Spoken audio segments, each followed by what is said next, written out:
Good afternoon, welcome to good health. ఈరోజు మనం gastric problems గురించి తెలుసుకుందాం. గ్యాస్ట్రిక్ ప్రాబ్లమ్స్లో అసిడిటీ, అల్సర్స్ మరియు ఐబిఎస్ గురించి తెలుసుకుందాం. వీటి గురించి తెలియజేయడానికి మనతో పాటు హోమియోకేర్ ఇంటర్నేషనల్ డాక్టర్ శ్రీనివాస్ గారు ఉన్నారు. వారిని అడిగి మరిన్ని విషయాలు తెలుసుకుందాం. Hello doctor. Hello. So gastric ప్రాబ్లమ్స్లో one of the major problem IBS. So IBS అంటే ఏంటి, వాటి సిమ్టమ్స్ ఏ విధంగా ఉంటాయి?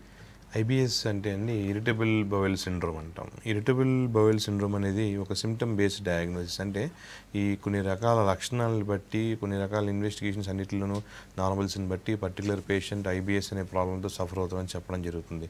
కేవలం లక్షణాలను బట్టి మాత్రమే బేస్ చేసి చేసే డయాగ్నోసిస్ ఐబిఎస్ అండి. దీంట్లో మనకి ఇరిటబుల్ బౌవెల్ సిండ్రోమ్ అంటే కొన్ని రకాల ఆహార పదార్థాలకి, కొన్ని రకాల ఫుడ్ మెటీరియల్కి అబ్డామినల్ ట్రాక్ట్, ఎస్పెషల్లీ స్టమక్లోని మ్యూకస్ లేయర్ని బాగా ఇరిటేట్ అయ్యి ఈ కొన్ని రకాల సిమ్టమ్స్ని చూపిస్తుంది. వీటిలో మేజర్గా వచ్చే సిమ్టమ్స్ ఏంటంటే ఆహారం అనేది తీసుకోగానే కడుపు అంతా బాగా ఉబ్బరంగా అనిపించడం, కడుపు అంతా బ్లోటింగ్గా అనిపించడం, ఎక్కువ త్రేనుపులు రావడం, తర్వాత ఆల్టర్నేట్ డయేరియా అండ్ కాన్స్టిపేషన్. అయితే కాన్స్టిపేషన్ అనేది కంటిన్యూటీగా ఉండడం, లేదా ఆహారం తీసుకోగానే మోషన్స్ అనేది అవ్వడం, లేదా ఆల్టర్డ్ బౌవెల్ హ్యాబిట్స్, కాన్స్టిపేషన్ రెండో కూడా ఆల్టర్నేట్ అవ్వడం, తర్వాత అబ్డామినల్ పెయిన్ అంటే కడుపు అంతా ఉబ్బరంగా అనిపించి పెయిన్ రావడం, ఈ మోషన్కి వెళ్ళిన తర్వాత కూడా ఈ పెయిన్ తగ్గకపోవడం, ఇవన్నీ కూడా మనకి ఐబిఎస్లో ఉండే లక్షణాలు. ఈ పర్టికులర్గా ఇటువంటి సిమ్టమ్స్ ఉన్నప్పుడు మనం ఈ పర్టికులర్ పేషెంట్ ఐబిఎస్ అనే ప్రాబ్లంతో సఫర్ అవుతుందని చెప్తూ ఉంటాం. సో ఇందాక మీరు సిమ్టమ్స్ చెప్పారు, ఆ సిమ్టమ్స్ అదర్ గ్యాస్ట్రిక్ ప్రాబ్లమ్స్తో కూడా మ్యాచింగ్ అవుతున్నాయి. సో చాలామంది పేషెంట్స్ ఏం కంప్లైంట్ చేస్తారంటే ఐబిఎస్ ఉన్నా సరే సరైన డయాగ్నోసిస్ లేక చాలా సంవత్సరాలు బాధపడాల్సి వస్తుంది అనేసి. సో ఏ విధంగా డయాగ్నోసిస్ చేస్తారు? ఎప్పుడైతే మనకి అన్ని రకాల ఇన్వెస్టిగేషన్స్లోనూ టెస్ట్లు నార్మల్ ఉంటుందో అప్పుడే మనం ఐబిఎస్ అని చెప్తాం. ఎందుకంటే ఇప్పుడు చూడండి, గ్యాస్ట్రైటిస్ అనే ప్రాబ్లం ఉంది, అల్సరేషన్స్, పెప్టిక్ అల్సర్ డిసీజ్ లాంటి కండిషన్. దీనిలో ఎండోస్కోపీలో మనకి కంపల్సరీగా మార్పులు అనేవి కనబడతాయి. అలాగే కొన్ని రకాల ఇన్ఫెక్షన్స్ డిసీజెస్లో కూడా మన పర్టికులర్ బ్యాక్టీరియల్ సంబంధించిన ఇన్వెస్టిగేషన్ ద్వారా దాన్ని రూల్ అవుట్ చేసి ఈ సమస్య ఉందని చెప్తాం. కానీ దీంట్లో ఏంటంటే పర్టికులర్ ఐబిఎస్ అనేది కంప్లీట్గా సిమ్టమ్ బేస్డ్ డయాగ్నోసిస్. కాకపోతే పోస్ట్ ఇన్ఫెక్షన్స్, ఇది ఇంతకుముందు ఏదన్నా హిస్టరీలో ఏమైనా గ్యాస్ట్రిక్ ఇన్ఫెక్షన్స్, జాండీస్ లాంటివి కానీ, ఇన్ఫ్లమేటరీ బౌవెల్ డిసీజులు కానీ, సివియర్ గ్యాస్ట్రైటిస్ లాంటివి కానీ, గ్యాస్ట్రోఎంటరైటిస్ లాంటి సమస్యలు కానీ ఇటువంటివి పాస్ట్ హిస్టరీలో ఉంటే అది ఐబిఎస్ లాంటి సమస్యలకు దారితీసే ఛాన్స్ ఉంటుంది. కాబట్టి పోస్ట్ ఇన్ఫెక్షన్స్గా కూడా ఐబిఎస్ అనే సమస్య రావచ్చు. దగ్గర డయాగ్నోసిస్ అనేది పేషెంట్ యొక్క లక్షణాలు బట్టి ఈ ఇన్వెస్టిగేషన్స్లో ఎండోస్కోపీ ఇవన్నీ నార్మల్ ఉన్నప్పుడు కంపల్సరీగా ఈ సమస్య ఇటువంటి ప్రజెంటేషన్ ఈ లక్షణాలతో కనుక పేషెంట్ ఉంటే ఈ ప్రాబ్లం ఐబిఎస్ ప్రాబ్లం అని చెప్పడం జరుగుతుందండి. కాల్ తీసుకుందాము. హలో. నమస్తే మేడం. నమస్తే అండి, మీ ప్రాబ్లం చెప్పండి, డాక్టర్ గారు ఉన్నారు. మేడం చెప్పండి. ఈ ప్లేగుపై వ్యాధి అది ఎందుకు వస్తుంది సార్? ఏం ప్రాబ్లంతో వస్తుంది? ఏమన్నా హ్యాబిట్స్ ఉంటే వస్తుందా? ఓకే, మీకు పేగు మీద ఉండే సమస్యల్లో అండి ఇందాక చెప్పినట్టు సాధారణ ఇన్ఫ్లమేషన్ సమస్యల దగ్గర నుంచి ఈ పర్టికులర్గా పెప్టిక్ అల్సర్ డిసీజ్ వరకు చాలా రకాల ప్రాబ్లమ్స్ వస్తాయి. అలాగే ఇంటెస్టైన్ రిలేటెడ్గా ఇన్ఫ్లమేటరీ బౌవెల్ డిసీజ్ లాంటి సమస్యలు ఉంటాయి. వీటిలో ఏదైనా సరే ఫస్ట్ హైపర్ ఎసిడిటీ అనే సాధారణ సమస్య దగ్గర నుంచి కారణాల దగ్గర నుంచి ఎక్కువ స్మోకింగ్, ఆల్కహాల్, ఇంప్రాపర్ డైట్, ఇలా ఇన్ఫెక్షస్ ఆరిజిన్, ఇవన్నీ కూడా ఇప్పుడు పేగు రిలేటెడ్ ఇంటెస్టైనల్ ప్రాబ్లమ్స్ కానీ, ఎసిడిటీ లాంటి ప్రాబ్లమ్స్కి కానీ, అలాగే ఈ యొక్క అల్సర్ లాంటి ప్రాబ్లమ్స్ కానీ దారితీస్తే ఇక్కడ పర్టికులర్గా మీకు ఏదైనా సమస్య ఉంటే ఆ యొక్క పర్టికులర్ డయాగ్నోసిస్ని బట్టి ఈ ప్రాబ్లం దేనివల్ల వచ్చింది అనేది ఇండివిజువల్గా ఆ యొక్క పర్టికులర్ డయాగ్నోసిస్ బట్టి చెప్పడం జరుగుతుంది. అందుకని దీనిలో కాజెస్ అనేవి చాలా ఉంటాయండి, వీటిలో పర్టికులర్ సింగిల్ కాజ్ అనేది ఉండదు. సో ట్రీట్మెంట్ ఏ విధంగా ఉంటుంది? ఐబిఎస్కి వచ్చేసరికి ఆ సిమ్టమ్స్ కూడా సప్రెస్ అయిపోతాయా? రూట్ కాజ్ నుంచి ట్రీట్మెంట్ ఉంటుందా? కంపల్సరీగా పేషెంట్కి ఇంప్రూవ్మెంట్ అంటే సిమ్టమ్స్లోనే ఇవ్వాలండి ఐబిఎస్లో. ఎందుకంటే దీంట్లో ఏ రిపోర్ట్ చూసి ఈ రిపోర్ట్ తగ్గింది కాబట్టి మీకు ఐబిఎస్ తగ్గిపోయింది అని చెప్పడం జరగదు. ఈ లక్షణాలు ఏవైతే కాన్స్టిపేషన్ ఉందో దీనిలో ప్రజెంటేషన్ ఉంటుంది. కొన్ని కేసెస్లో కాన్స్టిపేషన్ ప్రిడామినెంట్ ఉంటుంది, కొన్ని కేసెస్లో డయేరియా ప్రిడామినెంట్ ఉంటుంది, ఇంకొన్ని కేసెస్లో ఆల్టర్డ్ బౌవెల్ హ్యాబిట్స్ ఉంటాయి, అలాగే కొన్ని పెయిన్ ప్రిడామినెంట్ ఉంటుంది. ఏ టైప్ ఆఫ్ ప్రజెంటేషన్ ఉందో చూసుకుని ఆ పర్టికులర్ ప్రజెంటేషన్ అంతా పూర్తిగా నార్మలైజ్ అవ్వాలి. ఫుడ్ కొన్ని రకాల ఫుడ్స్కి విపరీతంగా ఎలర్జిక్గా ఉంటారు, ఆ ఫుడ్స్ తీసుకున్నా కూడా ప్రాబ్లం రాకుండా ఉండేలాగా ఉండాలి. ఎక్సెసివ్ బ్లోటింగ్, గ్యాస్ అక్యుములేషన్ అనేది తగ్గాలి, అబ్డామినల్ పెయిన్ తగ్గాలి. ఇవన్నీ తగ్గినప్పుడే ఈ ఐబిఎస్ ప్రాబ్లం అనేది ఈ మెడిసిన్ ద్వారా పూర్తిగా నయమైంది అని చెప్పడం జరుగుతుందండి. సిద్దిపేట నుంచి కాలర్ ఉన్నారు. హలో. Hello madam. నమస్తే అండి. నమస్కారం అండి. డాక్టర్ శ్రీనివాస్ గారు ఉన్నారు, మీ ప్రాబ్లం చెప్పండి. సార్ నాకు మార్నింగ్ కొంచెము పసర్ లాగా వస్తుంది సార్. ఓకే. వాటర్ తాగినా కానీ పోతుంది, ఏదైనా కానీ పసర్ లాగా వస్తుంది, అంటే ఎల్లో కలర్ వస్తుంది. 10-11 వరకు అట్లా వస్తుంది. తర్వాత మళ్ళా ఒక ఉంటుంది, ఫ్రీగానే ఉంటుంది. ఓకే, అది ఎందు గురించి సార్ ఎట్లా? ఓకే, ఏంటి కొంచెం లివర్లో ఏమన్నా ప్రాబ్లమ్స్ ఉన్నా, ఫ్యాటీ లివర్ లాంటి కండిషన్ ఉన్న, ఎక్సెసివ్ బైల్ సెక్రేషన్స్ ఉన్న ఇటువంటి సమస్యలు చూస్తుంటాం అండి. ఒకసారి మీరు అల్ట్రాసౌండ్ అబ్డామినల్ స్కానింగ్ అనేది ఒకసారి చేయించుకోండి. దాంట్లో లివర్ రిలేటెడ్ ప్రాబ్లమ్స్ ఉంది ఒకసారి రూల్ అవుట్ చేసుకుని, అలాగే లివర్ ఫంక్షన్ టెస్ట్ కూడా ఒకసారి రూల్ అవుట్ చేసుకోండి. దీంట్లో అంతా నార్మల్గా ఉంటే కేవలం ఎక్సెసివ్ బైల్ సెక్రేషన్ వల్ల వచ్చే సమస్య మాత్రమే. ఇది మార్నింగ్ టైంలో చాలామందికి ఎస్పెషల్లీ బ్రష్ చేసే టైంలో ఎక్కువగా ఈ సమస్య కంప్లైంట్ చేస్తుంటారు. దానికి కొంచెం బైల్ సెక్రేషన్ కంట్రోల్ అయ్యే విధంగా మెడికేషన్ తీసుకుంటే సరిపోతుంది. డాక్టర్ గారు, ఈ ఐబిఎస్ వల్ల పైల్స్ కానివ్వండి, ఫిస్టులా కానివ్వండి వచ్చే ఛాన్సెస్ ఏమైనా ఉన్నాయంటారా? డెఫినెట్గా ఉంటుందండి, ఎందుకంటే దీంట్లో కాన్స్టిపేషన్ ప్రిడామినెంట్ అనేది కొన్ని రకాల కేసెస్లో చూస్తూ ఉంటాం కాబట్టి చాలామందికి నియర్లీ 30-40% ఐబిఎస్ పేషెంట్స్ ఈ అబ్డామినల్ ఈ మోషన్లో బ్లీడింగ్ కూడా కంప్లైంట్ చేస్తూ ఉంటారు. దాని piles related haemorrhoidal related bleeding ఎక్కువ మందిలో కనబడుతూ ఉంటుంది. అలాగే మోషన్కి పెట్టే ప్రెజర్ వల్ల యానస్ భాగంలో ఉన్న పొర అనేది టేర్ అవ్వడం వల్ల యానల్ ఫిషర్ లాంటి సమస్యలు కూడా దారితీయచ్చు. రెండు పైల్స్ ప్రాబ్లము, ఫిషర్ రెండు కూడా ఈ కాన్స్టిపేషన్ సమస్య ఎక్కువ ఉన్న వాళ్ళలో, ఐబిఎస్ రిలేటెడ్గా ఉన్న సిమ్టమ్స్ ఉన్న వాళ్ళలో కంపల్సరీగా రావడానికి ఛాన్స్ ఉంటుంది. డాక్టర్ గారు, ఐబిఎస్ వల్ల క్యాన్సర్ కూడా వచ్చే ఛాన్సెస్ ఏమైనా ఉన్నాయా, లేకుంటే ఇతర కాంప్లికేషన్స్ ఏమైనా వస్తాయంటారా? అంటే దీంట్లో మనకి ఏమవుతుందంటే ఫర్దర్ రిలేటెడ్గా కోలాన్ క్యాన్సర్ ఇటువంటి కండిషన్స్లో కూడా ఇటువంటి సిమ్టమ్స్ కనబడుతుంటాయి. కాబట్టి దీని కాంప్లికేషన్ రిలేటెడ్గా కంటే కూడా డిఫరెన్షియల్ డయాగ్నోసిస్ కింద తీసుకోవడం జరుగుతుంది. కాకపోతే ఏదైనా ఇన్ఫెక్షన్ ఉండి ఆ ఇన్ఫెక్షన్ అన్నోటిస్డ్గా పెరిగిపోవడం, దాన్ని ఐబిఎస్ కింద పొరపాటుగా ట్రీట్ చేయడం, ఆ ఇన్ఫెక్షన్ని సరిగ్గా డయాగ్నోస్ చేసుకోకపోవడం, అటువంటి ప్రాబ్లమ్స్ ఏమైనా ఉంటే అవి ఫర్దర్గా మన క్యాన్సర్స్కి దారి తీర్చుకొని ఈ కండిషన్ వల్ల క్యాన్సర్ రావడం జరగదు. ఎందుకంటే చాలా మటు కేసెస్ చూస్తుంటాం 15 సంవత్సరాలు 20 సంవత్సరాల నుంచి కూడా ఐబిఎస్తో సఫర్ అవుతున్నారని చెప్తుంటారు. కానీ దానిలో కంప్లీట్గా చూసుకుంటే అంత సిమ్టమ్ రిలేటెడ్ కండిషన్స్, అంటే కొన్ని రకాల ఆహార పదార్థాలు, కొంతమంది బంగాళదుంపలు లాంటి తింటే ఇమీడియట్గా ప్రాబ్లం అవుతుందని చెప్తుంటారు. కొన్ని రకాల ఆహార పదార్థాలు తీసుకుని ఇమీడియట్గా మోషన్స్ అవుతుందని చెప్తుంటారు. ఆ పర్టికులర్ ఫుడ్స్కి ఎలర్జీ ఉండడం వల్ల ముందు ఇనీషియల్ స్టేజ్లో ఆ ఫుడ్స్ని దూరంగా పెట్టడం వల్ల ప్రాబ్లం సాల్వ్ అవుతుంది. తర్వాత సాధారణ ఫుడ్ మెటీరియల్, అన్ని రకాల ఆహార పదార్థాలకి సమస్య పెరుగుతుంటుంటో అప్పుడు ట్రీట్మెంట్కి అప్రోచ్ అవుతారు. కాబట్టి దీని ఇనీషియల్ స్టేజ్లో దీన్ని సరైన పద్ధతిలో డయాగ్నోస్ చేసుకుని ట్రీట్మెంట్ తీసుకోవడం వల్ల ఎక్కువ రిజల్ట్స్ ఉంటాయి. హైదరాబాద్ నుంచి కాలర్ ఉన్నారు. హలో హలో, నమస్తే అండి, మీ ప్రాబ్లం చెప్పండి. శ్రీనివాస్ గారు, టీవీ వాల్యూమ్ తగ్గించి మాట్లాడండి. చెప్పండి సార్. హలో, ప్రాబ్లం చెప్పండి. నమస్తే అండి, చెప్పండి. ఓకే, థైరాయిడ్ రిలేటెడ్గా ఉన్న సమస్య అంటే, థైరాయిడ్ అంటే దీనిలో 2 రకాల సమస్యలు ఉంటాయి. హైపోథైరాయిడ్, హైపర్ థైరాయిడ్ అనేది. హైపోథైరాయిడ్ అనే సమస్య ఏదైతే ఉందో, థైరాయిడ్ గ్రంథి పనితనం తగ్గిపోవడం వల్ల వచ్చేదాన్ని హైపోథైరాయిడ్ అంటారు. ఈ హైపర్ థైరాయిడ్ అంటే థైరాయిడ్ గ్రంథి పనితనం ఎక్కువ, నార్మల్ కంటే ఎక్కువ మోతాదులో థైరాయిడ్ సెక్రేషన్ జరిగినప్పుడు దాన్ని హైపర్ థైరాయిడ్ అంటారు. దీనిలో కాజెస్, ఇన్ఫ్లమేటరీ కాజెస్, థైరాయిడ్ గ్రంథి ఇన్ఫ్లమేషన్, ఆటో ఇమ్యూన్, ఇలా చాలా రకాల కాజెస్ అని ఉంటాయండి. సో ఐబిఎస్ వచ్చిన తర్వాత పేషెంట్స్ ఏ విధమైన కేర్ తీసుకోవాలంటారు ట్రీట్మెంట్తో పాటు? దీంట్లో డైట్తో, ఆహారంతో సంబంధించి మార్పుల ద్వారా చాలా మటుకు కండిషన్ ఇంప్రూవ్ అవుతుంది. ఏదైనా పర్టికులర్ కండిషన్ ఫుడ్కి కనుక ఎలర్జిక్ ఉంటే దాన్ని దూరం పెట్టడం చాలా ఇంపార్టెంట్. అలాగే లో ఫ్యాట్ డైట్, కొన్ని రకాల కార్బోహైడ్రేట్, ఎస్పెషల్లీ ఫ్రక్టోజ్, లాక్టోజ్ లాంటి రిలేటెడ్గా ఉన్న డైటరీ సప్లిమెంట్స్ లాంటివి తీసుకుంటే అవి దూరంగా పెట్టడం అవసరం. స్మోకింగ్ లాంటిది ఉంటే అది తగ్గించుకోవాలి. ఎక్సెసివ్ ఆల్కహాల్ ఇంటేక్ ఉంటే అది రెడ్యూస్ చేసుకోవాలి. ఇవి చేంజెస్ వల్ల డెఫినెట్గా కొంత కండిషన్ ఇంప్రూవ్ అవుతుంది. అలాగే ఈ కొంత ఇమ్యూనిటీ లెవెల్గా డిస్టర్బెన్సెస్ అనేవి ఉండడం, కొంచెం ఈ పర్టికులర్ థియరీ ఏం చెప్పడం జరుగుతుందంటే, మనకి అబ్డామినల్ ట్రాక్ట్, గట్ ఏరియాకి అలాగే బ్రెయిన్కి మధ్య ఉన్న అనుసంధానం దెబ్బతిన్న వల్ల, ఈ ఫాల్టీ కమ్యూనికేషన్ వల్ల ఐబిఎస్ అనే ప్రాబ్లం వస్తుందని ఒక రకాల థియరీలు ఉన్నాయి. ఎందుకంటే దీంట్లో పర్టికులర్గా ఇమ్యూనిటీ లెవెల్ అనేది స్టెబిలైజ్ అవ్వడం, ఆ పర్టికులర్ ఆహార పదార్థాలకు ఎలర్జిక్ సెన్సిటివిటీ తగ్గే విధంగా కూడా కొంచెం ఆహార మార్పులు చేసుకుంటే కనుక డెఫినెట్గా కండిషన్ ఇంప్రూవ్ అవుతుంది. అలాగే యాపిల్ లాంటి ఫ్రూట్స్ కానీ, ఏవైతే కొంచెం గ్యాస్ట్రిక్ ఎంజైమ్స్ ఎక్కువగా అవైలబుల్ ఉన్న ఫ్రూట్స్ లాంటివి తీసుకోవడం వల్ల కూడా కొంత కండిషన్ ఇంప్రూవ్ అవుతుంది. సిద్దిపేట నుంచి కాలర్ ఉన్నారు. హలో హలో, నమస్తే అండి. నమస్తే అండి, మీ ప్రాబ్లం చెప్పండి. డాక్టర్ శ్రీనివాస్ గారు ఉన్నారు. అండి, నాకు ఇట్లా ఛాతిలో నొప్పి వస్తుందండి. ఓకే, ఛాతిలో ఇట్లా నొప్పి వస్తుంది. అన్నం అంటే తినగానే అని కాదు, అప్పుడప్పుడు వస్తుంది. ఒకసారి ఇక్కడ హోమియోపతి దగ్గరలో హోమియోపతి వాడుతున్నాను. వాడినప్పుడు కొంచెం తగ్గుతుంది, మళ్ళీ పని చేయగానే మళ్ళీ రిపీట్ అవుతుందండి. ఓకే, అంటే ఫుడ్తో ఎక్కువగా ఉందమ్మా మీకు, లేకపోతే పనితో ఎక్కువ రిలేటెడ్ ఉందా?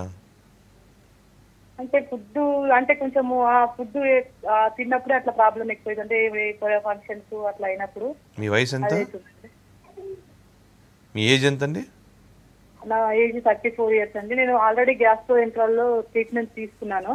ఓకే, ఎండోస్కోపీ అయితే చేశారా? అప్పుడు ఎండోస్కోపీ చేశారు, క్యాప్సుల్ ఎండోస్కోపీ చేశారు, నార్మలే వచ్చాయండి. 1.5 year అవుతుంది. ఓకే ఓకే, మీకు అయితే కేవలం హైపర్ ఎసిడిటీ ప్రాబ్లం ప్రాబ్లం అవుతుందా సార్? ఏం లేదండి. హైపర్ ఎసిడిటీ రిలేటెడ్గా ఉన్న సమస్య ఉంటుంది. దీన్ని గ్యాస్ట్రోఇసోఫేజియల్ రిఫ్లక్స్ డిసీజ్ అంటారు. దీనివల్ల ఏమవుతుందంటే ఆహారం ఏదైతే ఉందో మనకి హైపర్ ఎసిడిటీ నార్మల్ మోతాదు కంటే ఎక్కువ మోతాదులో ఈ యాసిడ్ సెక్రెషన్స్ ఉండడం వల్ల ఆహారం కడుపుల నుంచి గొంతు భాగం నుంచి పైకి ఎగదనడం జరుగుతుంది. దీనివల్ల గ్యాస్ అనేది పైకి అక్యుమిలేట్ అవ్వడం వల్ల ఈ ఛాతి భాగంలో ఉన్న మజిల్స్ అనేవి స్పాజం గురయ్యి దానివల్ల ఛాతి భాగంలో నొప్పి అనేది వస్తూ ఉంటుంది.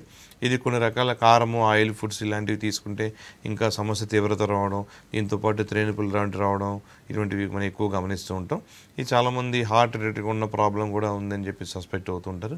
మీకు ఒకటి కంప్లీట్గా ఫుడ్ రిలేటెడ్గా ఉన్న కండిషన్ ఉంటే ఈ ఎసిడిటీ GERD అనే కండిషన్ ఏదైతే ఉందో దీన్ని పూర్తిగా తగ్గించుకునే విధంగా, హైపర్ ఎసిడిటీ కంట్రోల్ అయ్యే విధంగా హోమియోపతిక్ మెడికేషన్ అనేది ఒక కోర్సులో వాడి చూడండి. హోమియోకేర్ ఇంటర్నేషనల్లో ప్రాబ్లం పూర్తిగా తగ్గుతుంది. అలా కాకుండా ఎగ్జర్షన్ రిలేటెడ్గా ఉండి మెట్లు ఎక్కుతున్నా అక్కడ ఉన్న డిస్కంఫర్ట్ ఉండి చెమటలు పట్టడం ఎటువంటి సమస్యలు ఉంటే ఒకసారి హార్ట్ రిలేటెడ్గా కూడా ఒకసారి లిపిడ్ ప్రొఫైల్ లాంటివి, జనరల్ హార్ట్ చెకప్ లాంటిది ఒకసారి చేయించుకోండి.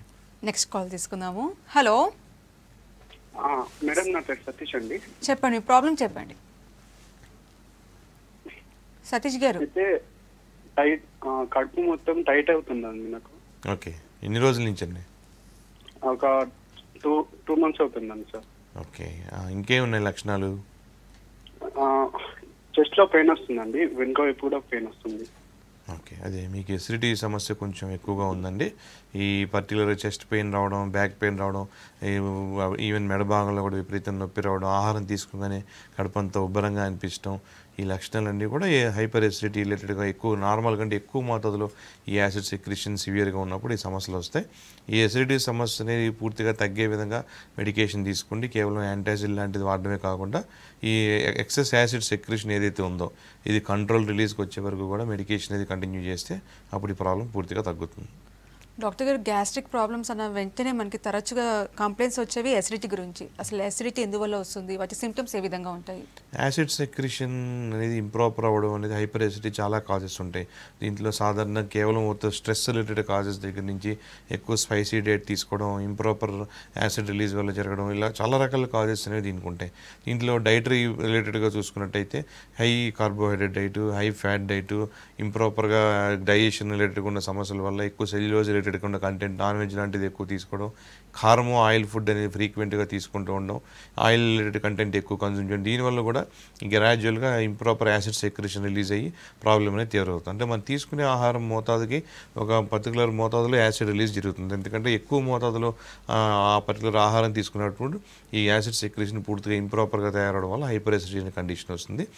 దీంట్లో డైట్ రిలేటెడ్ చేంజెస్ అనేవి మేజర్ ఇంపార్టెంట్.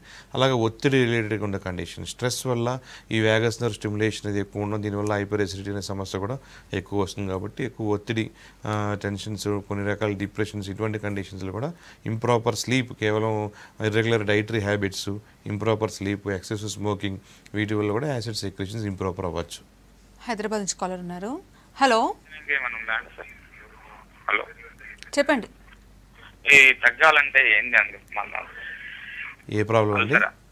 ప్రాబ్లం ఏం సమస్య ఉంది? అది అల్సర్కు తగ్గాలంటే సరే.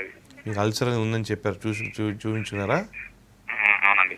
ఓకే, అల్సర్ అంటే అండి మీకు లోపల భాగంలో పుండు అనేది ఏర్పడడం అనేది అల్సర్ అంటారు. దీంట్లో మీకు గ్యాస్ట్రిక్ అల్సర్, డ్యూయోడనల్ అల్సర్, 2 రకాల సమస్యలు ఉంటాయి. దీన్ని పెప్టిక్ అల్సర్ డిసీజ్ అంటాం. ఈ స్టొమక్ భాగంలో వస్తే దీన్ని గ్యాస్ట్రిక్ అల్సర్ అంటాం. తర్వాత పేగు మొదటి భాగంలో అంటే డ్యూయోడనల్ భాగంలో వస్తే దీన్ని డ్యూయోడనల్ అల్సర్ అంటారు. ఈ అల్సర్ అనేది ఒకసారి ఏర్పడింది అంటే ఆ పుండు అనేది ఉందని అర్థం. ఆ పుండు పూర్తిగా మానితే కానీ మీకు ప్రాబ్లం అనేది పూర్తిగా తగ్గదు. ఎందుకంటే అల్సర్స్ ఒక్కోసారి బ్లీడ్ అయితే మోషన్లో బ్లీడింగ్ రావడం, ఇలాంటి సమస్యలు కూడా కనబడుతూ ఉంటాయి. అందుకని అల్సర్లో ఈ పెయిన్ దగ్గర నుంచి ఫుడ్లో కడుపులో మంట విపరీతంగా నొప్పి అనిపిస్తాం, ఫుడ్ లేట్గా అయితే డిస్కంఫర్ట్, ఫుడ్ తీసుకున్న తర్వాత కొంత పెయిన్ తగ్గడం, మళ్ళీ ఇమీడియట్గా 1 అవర్కి పెయిన్ రావడం, ఈ సిమ్టమ్స్ అన్నీ కూడా అల్సరేషన్ లాంటి సమస్యలు కనబడతాయి. కాబట్టి ఇందులో యాసిడ్ సెక్రేషన్ రెగ్యులరైజ్ అవ్వాలి. ఆల్రెడీ పుండు పడి ఉంది కాబట్టి ఇది పూర్తిగా హీల్ అయితే అప్పుడు సమస్యని పూర్తిగా తగ్గుతుంది. అందుకని ఈ దీనిలో Homeocare international peptic ulcer disease సంబంధించి పూర్తి కంప్లీట్ కోర్స్ ట్రీట్మెంట్ అనేది ఉందండి. నల్గొండ నుంచి కాలర్ ఉన్నారు. Hello hello madam. నమస్తే అండి, మేడం గారు చెప్పండి ప్రాబ్లం చెప్పండి. ఆ ప్రాబ్లం అంటే మేడం ఎదురొమ్ము ఛాతి దగ్గర వస్తుంది మేడం. అప్పుడప్పుడు ఆవలింతలు వచ్చి మంట వస్తుంది మేడం. ఓకే ఓకే, మీకు ఛాతిలో మంట ఇవన్నీ ఏంటంటే హార్ట్ బర్న్ అంటాం. ఈ హార్ట్ బర్న్ ఏంటంటే ఈ ఎప్పుడైతే గ్యాస్ అనేది పైకి ఎగదుంటుందో ఛాతి భాగంలో మంట అనిపించడం ఇటువంటి లక్షణాలు ఉంటాయి. ఇలాగే రెట్రోస్టనల్ పెయిన్, అక్కడ కొంతమంది పెయిన్ కూడా ఉందని చెప్తుంటారు ఆ ఛాతి భాగంలో. ఇది కేవలం ఎసిడిటీ రిలేటెడ్ ఉన్న కంప్లైంట్ వల్ల వచ్చేది. ఒకసారి డాక్టర్ని సంప్రదించి ఎసిడిటీ రిలేటెడ్ ట్రీట్మెంట్ తీసుకోండి. నెక్స్ట్ కాల్ తీసుకుందాము. Hello hello madam. Praveen garu. అవును మేడం, నాకే అండి. నాకు చెస్ట్ లో పెయిన్ వస్తుందండి. ఓకే, లెఫ్ట్ హ్యాండ్ కూడా మామూలు ఇట్లా గుంజినట్టు అవుతుందండి ఒక్కొక్కసారి. ఎన్ని రోజుల నుంచి అండి ఇట్లా? సార్ ఇది 1 మంత్ బిఫోర్ వస్తే నేను ఈసీ చూపించుకున్నాను సార్. అది నార్మల్ గా ఉందన్నారు. మా టాబ్లెట్ వాడినా మళ్ళీ కొద్దిగా మళ్ళీ పెయిన్ వస్తుంది, లెఫ్ట్ హ్యాండ్ కొద్దిగా గుంజుతుంది సార్. ఓకే, ఇది ఎసిడిటీ రిలేటెడ్ వల్ల కూడా ఇటువంటి సిమ్టమ్స్ ఉంటాయండి. ఎప్పుడైతే మీకు బాగా యాసిడ్ సెక్రేషన్ ఎక్కువైపోయి ఈ జీఆర్డి గ్యాస్ట్రిక్ ఈసోఫేజియల్ రిఫ్లక్స్ లాంటి కండిషన్స్లో ఈ గ్యాస్ అనేది పైకి ఎగదడం వల్ల ఛాతి భాగంలో నొప్పి అనిపిస్తూ అక్కడ మస్కులర్ స్పాజం వల్ల పెయిన్ రావడం, ఈ పెయిన్ అనేది కొంచెం ఈవెన్ హ్యాండ్ భాగంలో కూడా రేడియేట్ అవ్వడం, ఇటువంటి సిమ్టమ్స్ ఉంటాయి. మీరు ఈసీజీ అనేది తీయించారంటున్నారు. ఈసీజీలో ఎటువంటి సమస్య లేదంటే హార్ట్ రిలేటెడ్గా ఉన్న ప్రాబ్లం అవడానికి ఛాన్స్ తక్కువగా ఉంటుంది. ఇంకా ఫర్దర్గా ఇంకేమైనా డౌట్ ఉంటే ఫర్దర్ హార్ట్ ఇన్వెస్టిగేషన్స్లో 2D ఎకో కానీ టీఎంటీ టెస్ట్ కూడా ఒకసారి చేయించుకోండి. ఎసిడిటీ ప్రాబ్లం అంటే రూల్ మాత్రం ఎసిడిటీ రిలేటెడ్ ట్రీట్మెంట్ వాడండి. డాక్టర్ గారు, కొంతమందికి తేనిపులు వస్తున్నాయి, పుల్లటి తేనిపులు వస్తున్నాయి, స్టమక్ చాలా ఉబ్బరంగా ఉంటుంది, నాన్ వెజ్ మసాలా ఫుడ్ తిన్నప్పుడు చాలా డిఫికల్ట్గా సఫర్ అవుతున్నామని చెప్తా ఉంటారు. ఎందువల్ల డాక్టర్ ఇది హైపర్ ఎసిడిటీ ప్రాబ్లంలో అండి. ఎందుకంటే ఎప్పుడైతే ఎసిడిటీ ప్రాబ్లం తీవ్రంగా ఉంటుందో దానివల్ల కడుపులో గ్యాస్ అంతా పెరిగిపోవడం, కడుపు అంతా ఉబ్బరంగా తయారవడం, ఈ కడుపులోని గ్యాస్ అనేది మనకి రివర్స్ రిఫ్లెక్స్ స్టమక్ నుంచి ఈసోఫేస్ భాగంలోకి రివర్స్ రిఫ్లెక్స్లో గ్యాస్ పైకి ఎగదడం వల్ల ఎరెక్టేషన్స్ కానీ, పుల్లటి త్రేణుపులు కానీ, యాసిడ్ భాగంలో గొంతులో వచ్చినట్టుగా గొంతంతా మంటగా అనిపించడం, ఛాతిలో డిస్కంఫర్ట్, ఈ లక్షణాలన్నీ ఉంటాయి. ఇవి డెఫినెట్గా కారము, oil food, non veg diet ఇటువంటి ఇంకా అగ్రవేట్ అవుతాయి కాబట్టి ఇటువంటి సిమ్టమ్స్ ఉంటాయి. ఇది ఎసిడిటీ రిలేటెడ్ ఉన్న కండిషను, జీఆర్ ఇలాంటి ప్రాబ్లమ్స్లో ఉండొచ్చు. ఈవెన్ అల్సరేషన్లు, గ్యాస్ట్రిక్ అల్సర్ లాంటి సమస్యలు కూడా ఇటువంటి కంప్లైంట్స్ ఎసిడిటీ వల్ల కంప్లైంట్ చేస్తుంటారు. కరీంనగర్ నుంచి కాలర్ ఉన్నారు. హలో హలో, గుడ్ ఆఫ్టర్నూన్ అండి, గుడ్ ఆఫ్టర్నూన్. చెప్పండి ప్రాబ్లం చెప్పండి. మోషన్స్ అవుతున్నాయండి. ఓకే, ఎప్పటి నుంచి అవుతున్నాయి మోషన్స్? వెంకటేష్ గారు టీవీ వాల్యూమ్ తగ్గించి మాట్లాడండి. Okay madam. ఎప్పటి నుంచి అవుతున్నాయండి మోషన్స్? 1 మంత్ నుండి మోషన్స్ అవుతున్నాయి, అసలు తగ్గట్లేదండి. ఒకసారి డాక్టర్ని సంప్రదించండి. ఎందుకంటే మీకు మోషన్స్ కంటిన్యూటీగా అవుతున్నాయంటే ఇన్ని రోజుల నుంచి అవుతున్నాయంటే డెఫినెట్గా ఇన్ఫెక్షన్ ఉండే ఛాన్స్ ఉంటుంది. ఆ ఇన్ఫెక్షన్ అనేది ఎటువంటి గ్యాస్ట్రోఎంటరైటిస్ లాంటి ప్రాబ్లం ఏమైనా ఉందా, అదర్ రిలేటెడ్ కండిషన్స్ ఏమైనా ఉన్నాయో అవన్నీ చూసుకుని దాని పరంగా ట్రీట్మెంట్ తీసుకుంటే అప్పుడు ప్రాబ్లం పూర్తిగా తగ్గుతుంది. నేను కొన్ని ఇన్వెస్టిగేషన్స్, స్టూల్ కల్చర్ ఇలాంటివి కొన్ని అవసరం పడితే దానికి ఇమీడియట్గా మీరు డాక్టర్ని సంప్రదిస్తే కనుక దాని తాలూకు ఇన్వెస్టిగేషన్ చేసి దానికి సంబంధించిన ట్రీట్మెంట్ అనేది అందిస్తారు. డాక్టర్ గారు, పెప్టిక్ అల్సర్స్ గురించి చెప్పండి. అవి ఎక్కడ ఫామ్ అవుతాయి, వాటి సిమ్టమ్స్ ఏ విధంగా ఉంటాయి? పెప్టిక్ అల్సర్ డిసీజ్ అంటే దీనిలో గ్యాస్ట్రిక్ అల్సర్, డియోడినల్ అల్సర్ రెండు కలిపి మనం పెప్టిక్ అల్సర్ డిసీజ్ అంటాం. స్టమక్ భాగంలో, ఈ పొట్ట భాగంలో ఏర్పడినప్పుడు మనం గ్యాస్ట్రిక్ అల్సర్స్ అంటాం. డియోడినం ఏదైతే first part of intestine duodenum అంటాం, ఈ భాగంలో ఏర్పడినప్పుడు డియోడినల్ అల్సర్ అంటాం. దీంట్లో ప్రాబ్లమ్స్ ఎట్లా ఉంటాయంటే ఈ గ్యాస్ట్రిక్ ఎంప్టింగ్ అంటే ఎక్కువగా ఫాస్టింగ్ ఉండి ఫుడ్ అనేది తొందరగా డైజెస్ట్ అయిపోయి కొంచెం కడుపు ఎంప్టీ అయినప్పుడల్లా విపరీతమైన డిస్కంఫర్ట్ అనేది మనం ఎక్కువగా డియోడినల్ అల్సర్లో చూస్తూ ఉంటాం. ఆ ఫుడ్ తినగానే కొంతవరకు సిమ్టమ్స్ అనేవి నార్మల్గా కొంత కంట్రోల్లోకి వస్తుంటాయి. గ్యాస్ట్రిక్ అల్సర్లో ఎట్లా అంటే ఫుడ్ తీసుకున్న తర్వాత కూడా డిస్కంఫర్ట్ అనేది ఎక్కువ అనిపించి ఖాళీగా కొంతవరకు ఎంటీ అయినప్పుడే కొంతవరకు సిమ్టమ్స్ అనేవి కంట్రోల్ ఉండవని గ్యాస్ట్రిక్ అల్సర్లు చూస్తుంటుంది. అల్సరేషన్ అనేది పర్టికులర్ ఏరియాలో ఉన్న సమస్య బట్టి అది గ్యాస్ట్రిక్ అల్సరా, డియోడినల్ అల్సరా అని డయాగ్నోస్ చేయడం జరుగుతుందండి. సో ట్రీట్మెంట్ ఏ విధంగా ఉంటుంది అల్సర్స్కి సంబంధించి? అల్సర్ అనేది ఫామ్ అయిందంటే మాత్రం దీనికి కేవలం ఎసిడిటీ లాంటి సమస్యలా కాకుండా హైపర్ ఎసిడిటీ అనేది కంట్రోల్లోకి తీసుకురావాలి. కాకపోతే అల్సరేషన్ ఏర్పడింది కాబట్టి ఈ అల్సర్ అనేది పూర్తిగా హీల్ అయ్యే విధంగా, కంప్లీట్గా మానిపోయే విధంగా మెడికేషన్ అనేది పూర్తిగా ప్రాబ్లం తగ్గే వరకు కూడా కంటిన్యూటీ చేస్తే అప్పుడు ప్రాబ్లం పూర్తిగా తగ్గుతుంది. దీంట్లో అల్సర్ హీల్ అయ్యే లోపు కొన్ని ఆహారం జాగ్రత్తలు, కారము, ఆయిల్ ఫుడ్, సో ఇలాంటివి తక్కువ తీసుకోవడం, ఫ్యాట్ డైట్ తక్కువ తీసుకోవడం, మాంసాహారం లాంటివి తక్కువ తీసుకోవడం, ఇటువంటి జాగ్రత్తలు తీసుకోవడం వల్ల తొందరగా హీల్ అవ్వడానికి ఛాన్స్ ఉంటుంది. సో కొంతమందికి ఆవకాయ పచ్చడి కానివ్వండి, అలాంటి స్పైసీ ఫుడ్ తీసుకోవడం అలవాటు ఉంటుంది. సో దానివల్ల కూడా ఈ అల్సర్స్ వచ్చే అవకాశం ఏమైనా ఉంటుందా? అగ్రివేట్ అవుతాయి. ఎస్పెషల్లీ ఏ ఎసిడిటీ కంప్లైంట్ అన్నా కూడా స్పైసెస్తో కానీ కొన్ని రకాల ఆయిల్ ఫుడ్స్తో కానీ అగ్రివేట్ అవ్వడం జరుగుతుంది. అది పికిల్ కావచ్చు, ఫుడ్లో వాడే ఆయిల్ రిలేటెడ్గా ఉన్న సమస్యలు కావచ్చు, ఏదైనా సరే ఆ పర్టికులర్గా ఆయిల్ విత్ స్పైసెస్తో మిక్స్ అయిన ఉన్న వాటిలో ఇంకా సమస్య అనేది అగ్రివేట్ అవుతుంది. కాబట్టి ఈ ఫుడ్ తగ్గించుకోవడం వల్ల సమస్య ఎవరు తగ్గడానికి ఛాన్స్ ఉంటుంది. కరీంనగర్ నుంచి కాలర్ ఉన్నారు. హలో మేడం నమస్కారం అండి. నమస్తే అండి, మీ ప్రాబ్లం చెప్పండి. సార్ నమస్కారం సార్. సార్ నమస్తే, చెప్పండి. సార్ ఇది ఒకటి ఏంటంటే అల్సర్ ఉంది సార్, నాకు 26 years ఉన్నాయి. ఓకే. ఇంకా పోతే కొద్దిగా ఛాతీలో మంట వస్తుంది, మళ్ళా ఒకటి గ్యాస్ ప్రాబ్లం ఉంది సార్. ఓకే. బొత్తు వస్తున్నది. ఓకే. అన్నం తిన్న తర్వాత నేను హోమియోపతి మందులు వాడుతున్నా సార్, ఇప్పుడు 20 days అవుతుంది. ఓకే, కంటిన్యూ చేయండి. ఇప్పుడు మీరు ఇప్పుడే మొదలుపెట్టి అంటున్నారు కదా ట్రీట్మెంట్, కంటిన్యూ చేయండి.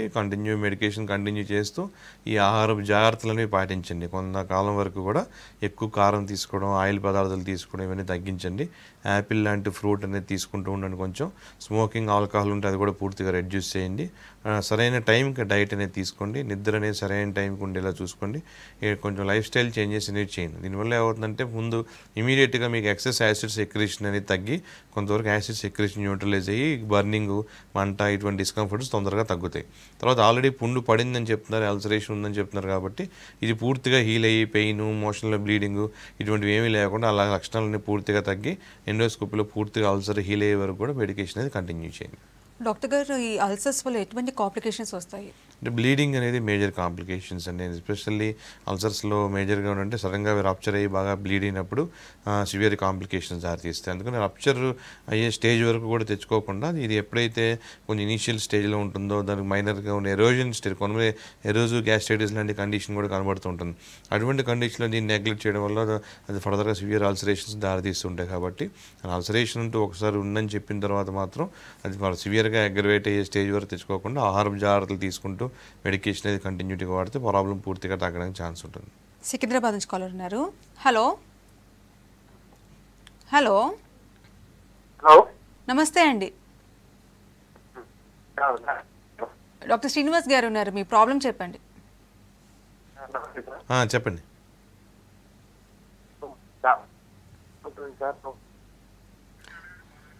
సో ఇందాక చెప్పారు కదా ఎసిడిటీకి ఇవన్నీ ట్రిగరింగ్ ఫ్యాక్టర్స్ అనేసి, ఫుడ్ కూడా ఒక ట్రిగరింగ్ ఫ్యాక్టర్. మిగతా ఎటువంటి ఫ్యాక్టర్స్ వల్ల ఎసిడిటీ అనేది ఎక్కువ అవుతుంది?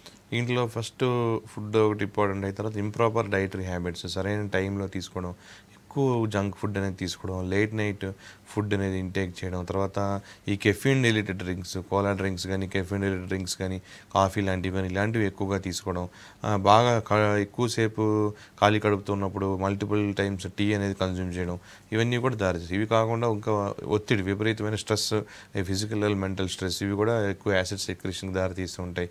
అలాగే కొన్ని రకాల పెయిన్ కిల్లర్స్ లాంటి మెడికేషన్స్ ఎక్కువగా వాడడం, అంటే డాక్టర్ సలహా లేకుండా irregular intake of pain killers, అలాగే హెచ్ పైలరీ ఇలాంటి ఇన్ఫెక్షన్స్, ఇవన్నీ కూడాను ఈ పర్టికులర్ గ్యాస్ట్రిక్ ఇన్ఫెక్షన్స్కి, హైపర్ ఎసిడిటీకి కారణం అవుతుంటాయండి. డాక్టర్ గారు, కొంతమందికి ఆల్కహాల్ కానివ్వండి, స్మోకింగ్ కానివ్వండి అలవాటు ఉంటుంది. సో అది కూడా ఒక ట్రిగరింగ్ ఫ్యాక్టర్గా పనిచేస్తుందంటారా? డెఫినెట్గా ఎప్పుడైనా సరే ఆల్కహాల్ ఉంది అంటే, స్మోకింగ్ ఉంది అంటే ఈ ప్రాబ్లమ్స్ అన్నీ కూడా అగ్రివేట్ అవుతాయి. గ్యాస్ట్రైటిస్ లాంటి ప్రాబ్లం ఉన్న, అల్సరేషన్ లాంటి సమస్యలు ఉన్న, హైపర్ ఎసిడిటీ ఉన్న, ఆల్కహాల్ స్మోకింగ్ అనేది చాలా మటుకు తగ్గించుకుంటే కొంతవరకు కండిషన్ ఇంప్రూవ్ అవుతుంది. అలాగే ఫ్యాటీ లివర్ లాంటి కండిషన్స్ ఉంటాయి. దీనివల్ల ఏమవుతుందంటే ఫ్యాటీ లివర్ ప్రాబ్లం ఉన్న వాళ్ళు కూడా ఈ గ్యాస్ట్రిక్ ప్రాబ్లమ్స్ సివియర్గా ఉంటాయి. ఎందుకంటే ఇటువంటి వాళ్ళు కూడా ఫ్యాట్ ఫుడ్ అనేది బాగా తగ్గించుకోవడం వల్ల కొంతవరకు కండిషన్ ఇంప్రూవ్ అవుతుంది. ఆ ఫ్యాట్ ఎలివేటెడ్ ఉన్న ప్రాబ్లం తగ్గే విధంగా జాగ్రత్తలు తీసుకోవడం వల్ల కండిషన్ ఇంప్రూవ్ అవుతుంది.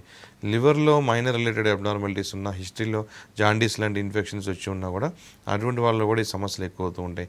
అందుకని ఏదైనా సరే ఈ ట్రిగర్ ఫ్యాక్టర్స్లో స్పైసెస్ కానీ, డైటరీ చేంజెస్, ఆల్కహాల్, స్మోకింగ్ ఇవన్నీ కూడాను కండిషన్ తొందరగా రికవర్ అయ్యి ప్రాబ్లమ్స్లో కాంప్లికేషన్స్ దారి తీయకుండా ఉండడానికి ఎక్కువ దోహదపడతాయి.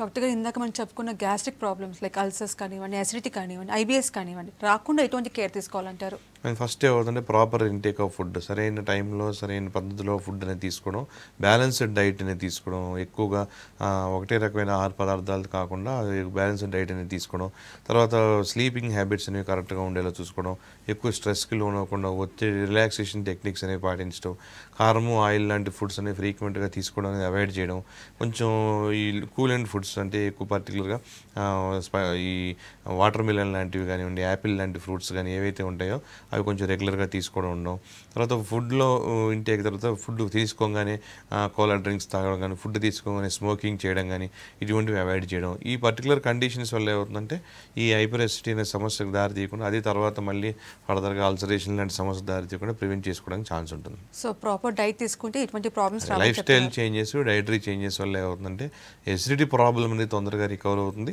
ఇంకా సివియర్గా ఉన్నప్పుడు అడిషనల్గా మెడికేషన్ అనేది యాడ్ చేసి ఈ మెడిసిన్ ఏదో ఎసిడిటీ ట్యాబ్లెట్లు వేసుకుని అవసరాన్ని బట్టి వాడడం అన్నట్టు కాకుండా ఆ ప్రాబ్లం పూర్తిగా తగ్గే విధంగా హోమియోపతి ఇంటర్నేషనల్ ట్రీట్మెంట్ తీసుకోండి. Okay, thank you so much doctor. ఇది ఇవాల్టి good health. Keep watching V6 news.